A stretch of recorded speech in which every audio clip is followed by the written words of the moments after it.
Good morning and welcome everybody. Hi, we're just going to give it a couple of minutes here just to let everybody populate. I hope everybody's doing well. My name is Brandon Vitalingam and I am your breakthrough partner, and this is Success Bites. Happy Thursday. I hope everybody's been having a it's very early. I hope everybody's been having a great morning so far. I hope everybody's been having an amazing week as well. It's been a very packed week. There's been a lot going on, which has been awesome as usual. We try to maximize every day in some way, shape, or form, do something that we haven't done before. So yeah, it's pretty amazing. So if you're getting on here for the first time, or if you're just getting on here, you know what, type in where you're watching him from, say hi so I can give you a shout out. So yeah, you know, Brandon Vitalingam, breakthrough partner. Today's topic is going to be a little bit interesting. And you know what, I had a training all set up for today, but then something sparked me to want to change this topic. Something sparked up that wanted to make me talk about something a little different today, which is something that's been around, and basically it's how we should treat other network marketers. I know it's always an interesting thing. It's something we don't really get training on. It's something within the relationship marketing industry that's a very unique beast. And there's so many different thought patterns of what to do and how to talk to other network marketers. Now, most people are in a position that you want to recruit other network marketers into your deal, into your business. You want to bring them over, but you're in this other position where you want to recruit them, but at the same time, you want to be protective of them. Good morning, goodie, thank you. So you're in two positions that you want to recruit them into your business because you have the deal, but then also we're very protective of other network marketers at the same time. One thing I find a lot is when we're talking to other network marketers or other network marketers are trying to recruit you, everybody feels like they have the best deal on the planet, and there is absolutely nothing else out there that exists. Okay? Now, although this feeling may feel to you that it's true, it's not necessarily true, because all of us are in a position where we have come from another company or we're going to another company. Some people find what really resonates with them and stay in that particular company. But what we have is, I'm trying to find a nice way to put this. Let's not be nice. Let's just be real, okay? Let's just get it to the core. Is that okay with everybody? Okay, great. We're gonna do that. So the deal is, when we have people reach out to us who are other network marketers, it may be at a networking event, it might be on social media, it may be through just meeting somebody at a coffee shop.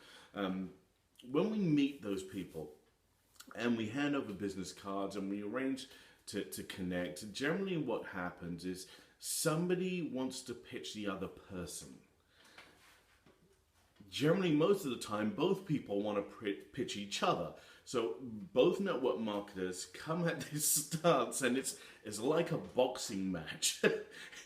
It's like, I'm ready. I want to recruit you into my deal because I have the best thing, and you really don't. And both parties are thinking that way. Both parties are feeling that way. Now, in order to become network marketers in the first place, we are entrepreneurs. So we are looking for a plan B.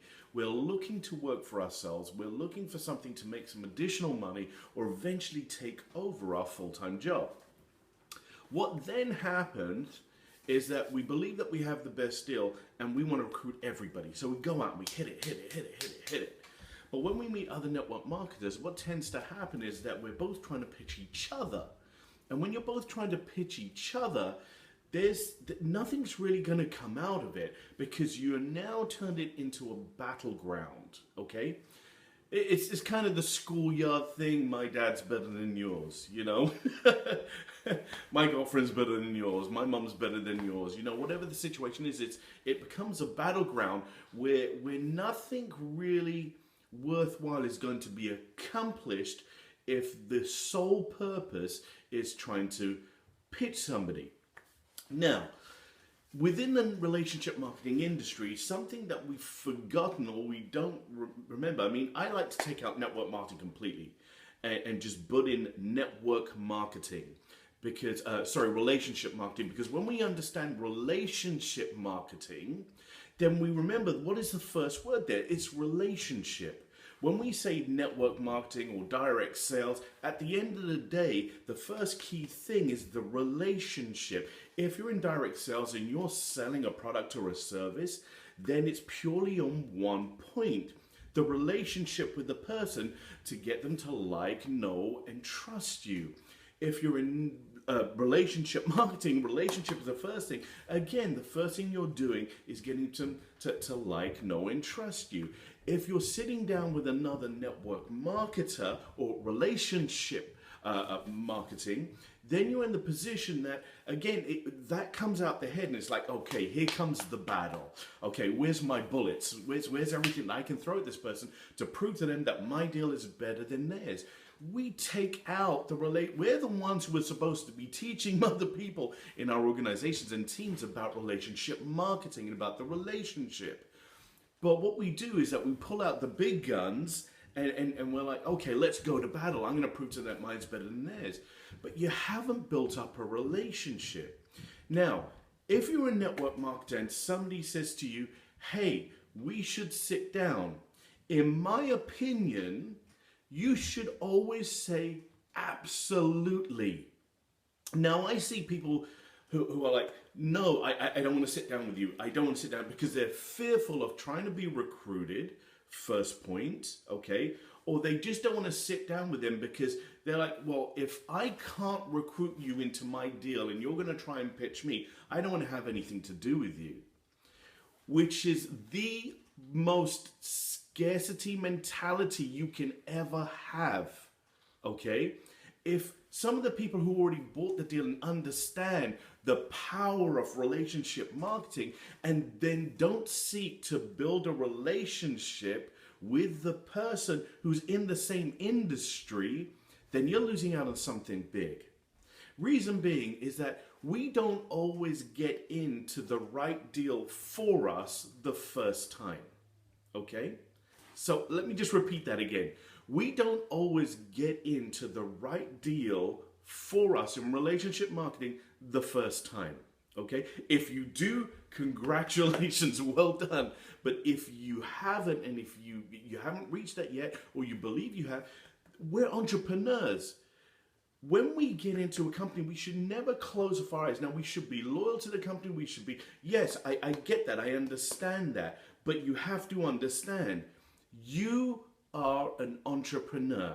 And if you are an entrepreneur, your blinders, take them off, because the company generally likes to put blinders on you so you cannot see anything else so that you stay in that deal. It is not necessarily the best deal for you, okay? So if you keep your focus open, then your mind open, let me explain to you why. Is when you say yes, it's not necessarily to say, oh, I'm being disloyal. Or have that fear mentality, oh, I don't want anybody else to see me in my team or from my organization sitting down with somebody else from another organization because they might think I'm being recruited. No. Educate yourself. Let me explain to you how you educate yourself. When you have somebody who is in a company, who knows about it, who understands about it, and wants to pitch you their business, the first thing you should do is build up a relationship. Okay, this is both parties, okay, because there's a selfish mentality going on here that I want you in my business. No, forfeit that. Let's hold up the industry and understand that it's about the relationship first. When we understand that, build a relationship. Then listen to that person. But also both parties should be open to listening to the other person's deal, okay? Now, the worst case scenario is that you are going to understand more. Well, actually, this should be the key. That you know about somebody else's relationship marketing business. Because the more educated you are in a twofold position. At that point, when you understand what that company is about, you are either grounding and anchoring yourself more in your particular company to be like, yes, I'm happier here. I'm confident that this is the best decision for me because that one doesn't resonate with me for whatever reason. Product, service, compensation plan, leadership, whatever that is, okay? So you turn around and be like, okay, great, this is where it's at. I believe that I am happy where I am and I'm anchored where I am. So it's going to give you that first knowledge. Second, what it's going to do is going to give you knowledge about that company. Now you have expanded, you have grown, you have more understanding and know what another company is about prior to even looking at it, okay? So you're in that situation. So you sit down, you're with the other network marketer, hear them out. Now, give respect to the other network marketer because you are in the same industry. You are in the same industry and you're both walking the same path, looking for the same thing. And when you turn around and don't give time to another relationship marketer, you are doing yourself a disservice because there is something you could learn from that person, okay? So you come out, you've grown, you've understood more, you have more knowledge about another company, you support it. Now, if we understand that we're going out there not to make money, but we're going out there to deliver value to people and help people, this has to be the key focus. When you have the focus of valuing people, delivering value, and helping other people in a situation that they're in, okay, then you understand not everybody is going to sign up for your deal. That is a truth. Not everybody's going to sign up for your deal. But do you just take that person, once you've questioned them, once you've talked to them, once you've built up a relationship, and you understand that there is an anchor, which is your service or your product or the business, and somebody is in need in some way, shape, or form for a better life, for something to set them free, and your deal isn't for them, do you just take that person and say, great, you're not for my deal, go away. Done, finish, have a nice day. Or do you have a little base of other people who have some great companies that you really like and people who resonate with you, who are doing things the same way you do in seeking to build relationships and help other people, that their deal might be better for the person who you just sat with? Rather than just casting that person aside saying, well, you're not going to make me money, okay, so we're done. Or you're not interested in what I'm doing, so we're done. No, if that person you feel resonates in another business that you know somebody, refer them. Does it hurt your business by helping somebody else? Technically, you're helping two people. You're helping somebody else build their business and you're helping somebody else get out of a situation that they're potentially in. Okay? You have benefited two people. Does it hurt you? No. Because those people now know that you have a good heart, that you are a genuine person, and you do this the right way. Okay? And when they meet somebody who is not for their deal, they might just refer somebody to you.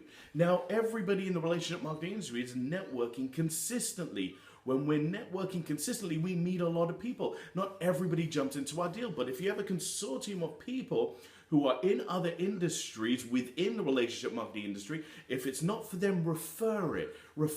If we get a referral network going on within our industry, we only lift it up. We only make it stronger. We only make it more powerful. And we build these bonds that are strong, that we can lift this industry up into a far, far better place. Okay? So guys, if you're a relationship marketer, take heed. Give time to other relationship marketers. Don't see them as the enemy. Don't see them as a person who's trying to take away your business. See them as an ally within the industry that you represent. You cannot look at somebody else badly in this industry without looking at yourself badly, because we represent the same industry. We need to lift each other up. We need to uphold each other. We need to be able to help each other within this industry and not put down each other's companies and say, my deal is better than yours. No, your deal is not better than somebody else. Your deal resonates with somebody else more than somebody else. Okay, so when we think of this and we understand this, network marketers, be respectful to other relationship marketers, first of all. Second, build a relationship first. Don't just go in for the kill and say, hey, listen, let's meet. I want to show you my deal. If you're not in, we're out. Or, hey, listen, we're both network marketers. Let's meet for a coffee. And which is what actually happened to me. Somebody said, let's meet for a coffee. We met, and prior to meeting for the coffee, I said, okay, well, you reached out to me and said, let's meet for a coffee. So yes, let's build a relationship.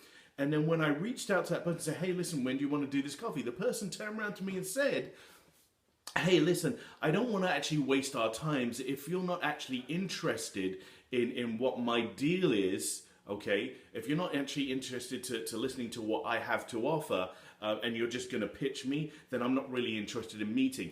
Are you kidding me? No, that is not the way you do business. That person just lost credibility right there and then. Okay, and I have tons of people who would be great for that person's deal, but I would never put them through to somebody like that who is like, hey, listen, I'm all about me. You just expose the type of person you are. You just expose that you are selfish, that you are all about the money, that you don't really care about anybody else, that you have no value to deliver, that all you're doing is just following ABC, ABC, ABC. You're a robot. No, it's a relationship. And when you sit down with somebody within the industry and you create that relationship first, you create a bond. And even if you don't recruit that person's not for your deal, that's awesome. My wife sat down with somebody who's another network marketer the other day and had a great conversation. Neither of each other were recruitable to each other's businesses. And that's great. But the connection and relationship that they built up could serve so many other purposes. So when we understand that we need to give each other the time, then we value each other. Then we raise this industry. Then we move away from this scarcity. Now, I'm going to give another training on this at some point, okay? But guys, thank you so much for bearing with me. Thank you for listening to me. Please take heed of this message. Share it, pass it on. There's somebody else who needs to know this knowledge and this information, okay? I appreciate you. My name is Brandon Vidalingam, and I am your breakthrough partner. This has been Success Bites. Guys, there is no such thing as one day. Make today day one, okay? Do something amazing today that will change your tomorrow. If you've liked this, please comment on it. Please like it. Please say something so I know you got some value from it. Guys, I appreciate you. I love you. Thank you. I will see you tomorrow at 8:30 a.m. in the morning. And please listen to Michelle Donovan. Check out her training at 12 o'clock today. She's got an amazing training for you today. And I hope to see you tomorrow morning. Take care. Have an amazing day. Bye-bye.